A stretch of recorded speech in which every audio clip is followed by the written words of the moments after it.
Hey there everyone, how you doing? It's the Kiwi again. What you're looking at here is a blown 62 Nova 2. This car was actually built for a friend and a customer of mine back in 2006, 2007, and was actually a feature vehicle at the SEMA show in 2008. We had a little bit of a problem, unfortunately, a couple of years ago, and there's a little tiny clip here that holds this fitting onto a fuel injector. Well, sadly, one of those clips failed, and this machine caught on fire, and from the firewall forward, she was basically a little crispy. So Mike's just about done with the full rebuild of this car, and when I mean the full rebuild, God bless the guy, he's actually put a ton of work into getting this thing back together and back up and running. So while the front fenders were off, I thought it'd be an awesome opportunity just to be able to film around this magnificent machine so everybody can get a real good idea of the work and the detail and just everything that went into this vehicle when it was originally built. So we'll start with the engine. It's an all aluminum 428 cubic inch small block Chevy. It's running a all aluminum CNC machined Brodex block. It's kind of difficult to see in there, but the actual block is all custom CNC machined. It's running the SB1 NASCAR heads, which were the first generation NASCAR heads that they ran in NASCAR.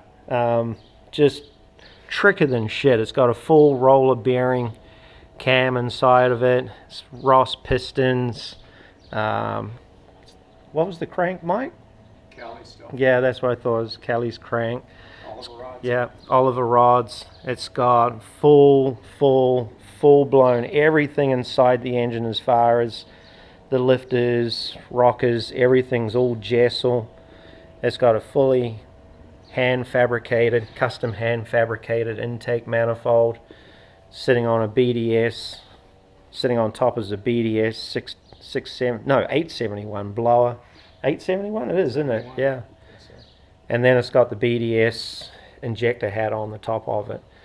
And everything about this thing is just absolutely beyond bitchin'. It really is. We'll have a quick look inside here. What to say? Again, everything's custom. This trans tunnel, this is all aluminum. It's actually hand fabricated aluminum.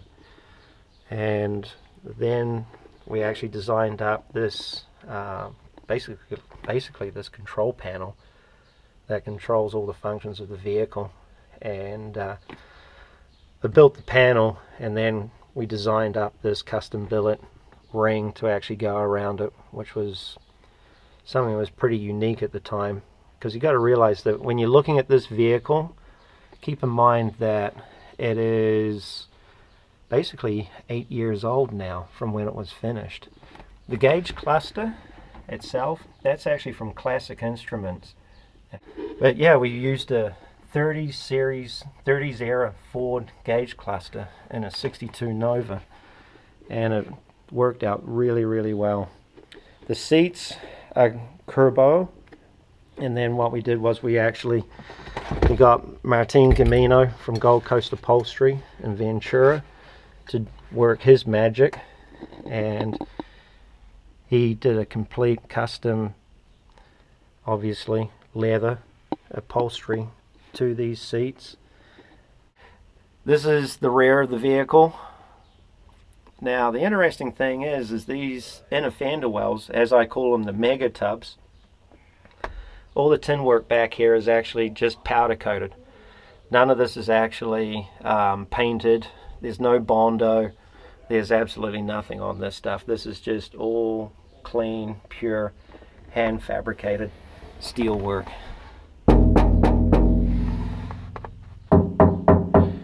Custom rolled hand formed the edge. When I actually did this work, the Mittler brothers didn't have their bead roller that actually would roll the edge. So all these edges are actually all hand rolled with hammer and dolly. Under this panel here in the back, that is where all the electrical stuff is located. And again, you can see the drive shaft tunnel. And again, the drive shaft tunnel is also, it is all hand fabricated aluminum. So you can see the cage. It's got a beautiful suede roof or hood lining in it, or headliner I should say.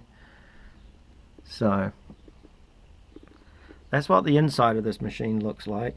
It's actually, like I said, the detail work, and again, all this stuff all comes apart. It's all screwed or bolted together in some way, shape or form.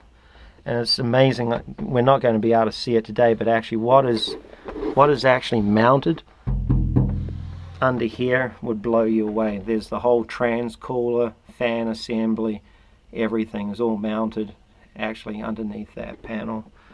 So we'll go and have a look see at the back of this little beastie. This here is what lives in the trunk. This is actually a Jazz fuel cell, all polished aluminum housing. Actually, this is a really cool little item here actually. This here is new fuel cap from Jazz in billet aluminum, and it's patent pending. I actually dig it. It was just kind of like the cherry on top of the cake back here. But that'll give you an idea of the detail. Again, we got the hard lines that run from the fuel system for the fuel system. You can obviously see all that stuff. And again, we have the A.R.P hardware holding everything together. And that will always be the way, because A.R.P along with Willwood always take good care of me. They hook me up. But again, that'll give you an idea of the workmanship. You can see how cleanly the tubs are actually shaped to actually fit around the bodywork, and then we put the rubber strip in there just to stop any issues. And again, hand formed steel, all of it. So that is actually what is in the back of this vehicle, just to give you an idea. And again, it's just really super clean. But again, it's got the flaming river steering column, just from a different angle. What we did with the Willwood master cylinder is we just really carefully trimmed around the floor. And again, it was because of the fact that Willwood's always been super supportive of the cars that I've built over the years, that I just wanted to leave the top of the Willwood brake master cylinder so people could actually see it. And kind of just a cool little effect. And again, we ran the D.S harnesses, because even though the car was a modern build, we just wanted to still keep a few old school factors in there. Same with the seats. When we did the seats, we wanted to give them a kind of a little bit more of a old school flair. Over on the other side here, I'll show you. We actually added in some material to the actual top of the doors themselves. So what it would do is it just give it an ergonomic, a little bit more of an ergonomic feel. Just roll the steel work down into the dash, like level with the bottom of the dash. So it just kind of gives you a little bit of an idea of a little bit more of the work that went into the vehicle. Again, that's the other door panel there. A simple little clean leather pull. This is actually off a Mustang, believe it or not, and we just got it recovered, and it works really well. So let's move to the front of the vehicle here again. Yeah, this is just what she looks like from the driver's side. So See the steering column coming down to the steering rod, and again you can see the hard lines coming out of the block, and then they actually work their way forward. There's the oil filter actually mounted down here, and then the hard lines end up turning into a flexible line that comes all the way forward to the engine oil cooler mounted in the front of the vehicle. I don't really know what else to say about the car, to be quite honest with you, other than it's... Oh, yes, we will be doing some video footage of this thing running, and I'm actually really stoked about what we're going to be doing in regards to that. And I'm going to keep it a little bit of a secret that we will be doing some very cool footage of this thing cruising the streets. The color, just so everybody knows, is a house of colors: lemon, lime, candy over a gold pearl, and in the sunlight it is just retarded how bright it is. It's actually, yeah, it's got to be one of the brightest yellows I've ever seen in my life. Just on another note, as far as how the vehicle was built, this is a whole custom fabricated tubular structure that comes all the way through the front of the vehicle, and pretty much everything mounts on this structure, and the actual wiring itself actually runs through all this tubular structure, and you can literally pull the radiator. If the whole of this vehicle was all together, okay, all you have to do is undo these bolts here. Behind this structure is 2 plugs on either side of the vehicle. So you undo these 2 bolts, you undo the plugs, and then there's some hardware down here, a couple of lines, oil lines, water lines, and the whole front of this vehicle can actually come off with the fenders attached, hood attached, everything. That's if you wanted to do it.